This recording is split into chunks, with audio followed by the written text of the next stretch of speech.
Hey, thank you, Rosanna. Good morning, everyone. So nice to see you all. Does everyone know what CFAR stands for? No. I heard a no. Yeah. It's great because it could be CFAR, but it is Centers for AIDS Research. And so I'm the director, and I work alongside Mario Stevenson, who is the co-director. How do I move forward? Oh, so Miami CFAR is one of 19 CFARs and the only one in Florida.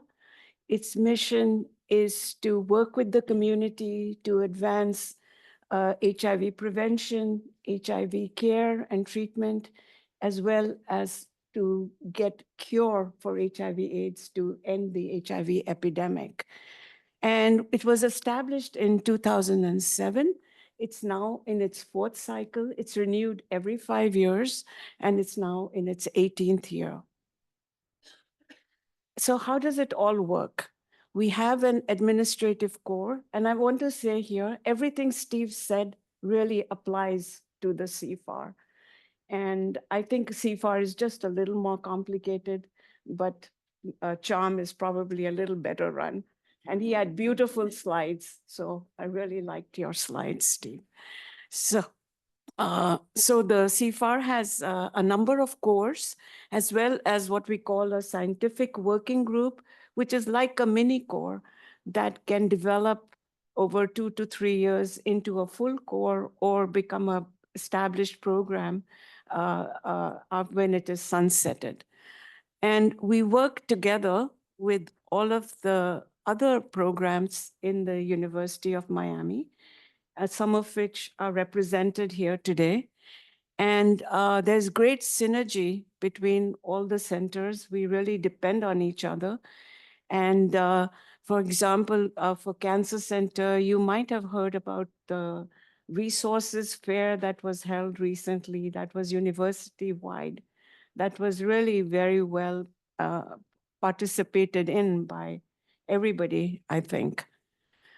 So coming back to our course, let me tell you a little bit about each of our cores. You will notice the similarities with CHARM, and I'm going to go over them one by one. And in each of them, the pictures of the leaders and their team, with or without their team, will be on the upper right side.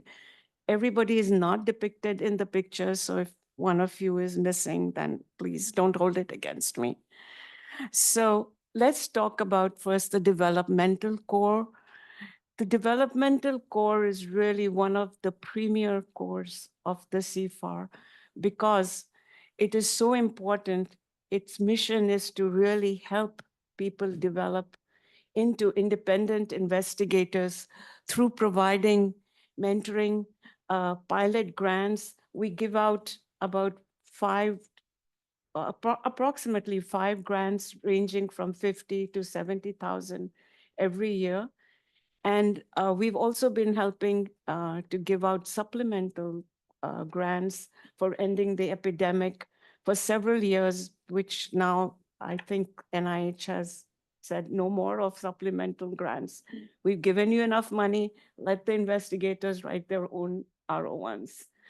And so this is a very important grant, and you will see in the very important core, and you will see here are some of the success stories.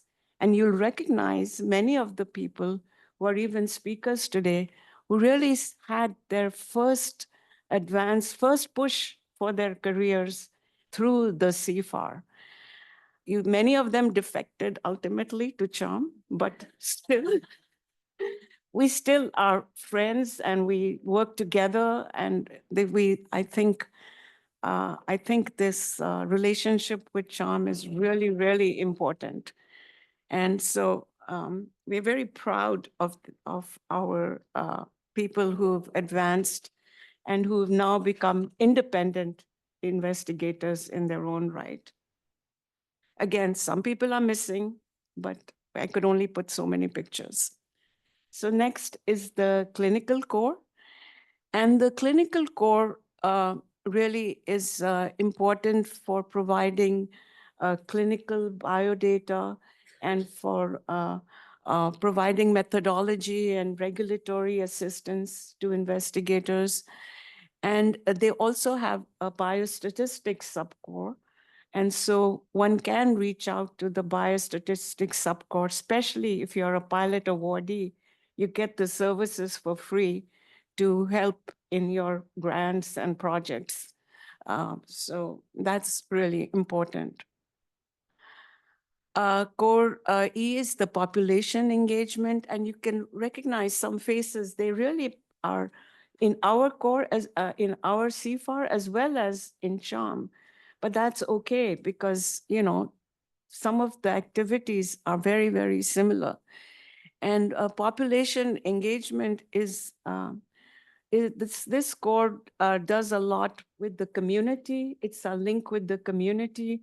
They work in HIV prevention, and they work in health equity, in the needle exchange programs, and in PrEP programs. So it's a very important core as well. And one other thing they do is that they work with the investigators in the CFAR to build cores and these to build cohorts. And these cohorts are very important for research. And with the consent to contact, as Steve had mentioned, we can really progress and advance in our activities. And they do this. This core works in partnership with the clinical core to develop these cohorts. And I mentioned to you the scientific working group.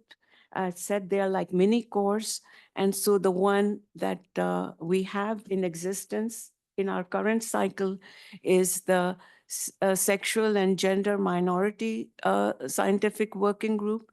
It is forced to prioritize, it's formed to prioritize and advance research in the prevention and treatment of HIV among LGBTQ.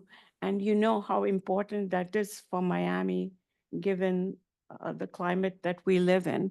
And so it is, again, a very important working group for us, and we wish them all the success. We are supporting this working group, and they are striving here. We have one representative from this working group here. And last but not the least is the Laboratory Sciences Core, which I'm very proud of.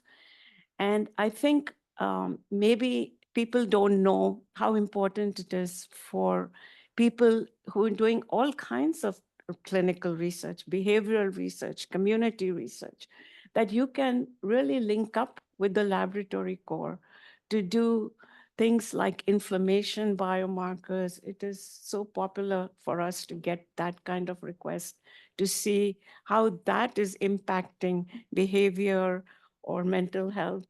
And so we offer simple as well as advanced technologies for people to progress. So you don't have to do it yourself.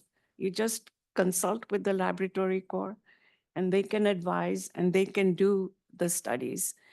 And this core also responds to emergent institutional and society priorities, such as COVID-19 and monkeypox, you know, in instituting laboratory assays and giving out pilot grants that we did for emerging opportunities in concert with the developmental core. I mentioned in the beginning, we have several scientific areas of interest, and these are formed by our investigators.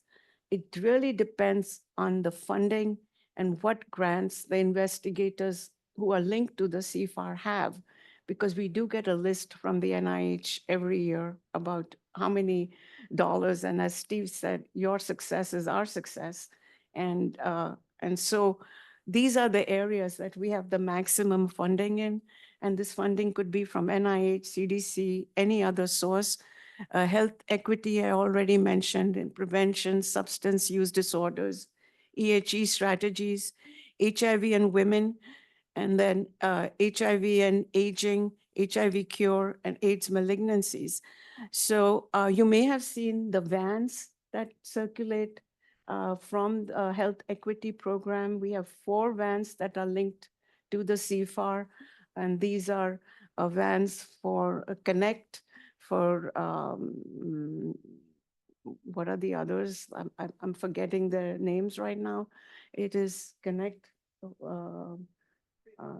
Idea, and then Game Changer, and there's one more. So there are 4. What?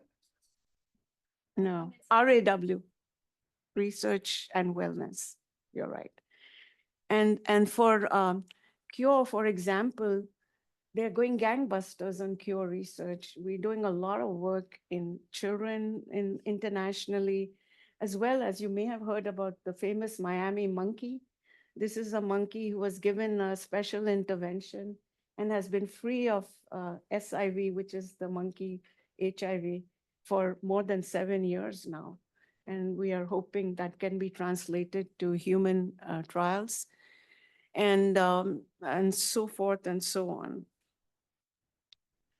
And so in a snapshot, our CFAR resources include the core services. All the cores are here. They can really help anybody who reaches out to them. We do not have a navigation portal, and I really think we're going to steal Steve's and do that.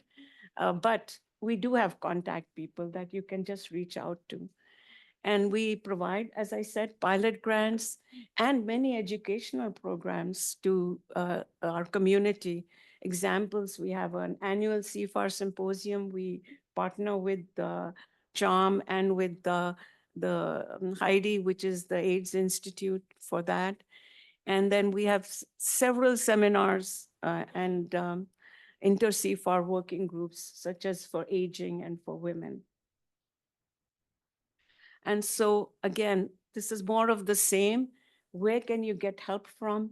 Anything similar to what Steve said, data collection, study design, community engagement strategies, manuscript and proposal development,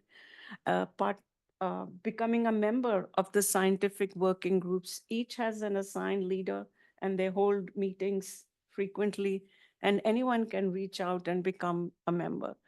And then implementation strategies and outcomes that you're going to hear about. And so you can become a member of the CFAR. Anyone can become. We don't have any special rules, except that it has to be HIV-related work. And you can scan our QR code and reach out to our administrators, Monique and Rosie, if you're interested in any component of the CFAR. And that's it. Thank you.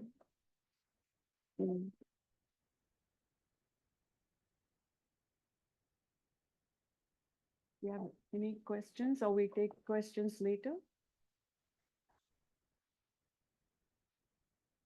Oh, I don't see any. Okay. And up next, we have Dr. Carrasquillo. Let me, We're doing on time. I see you. we're running a little behind, but it's okay. We'll just This is,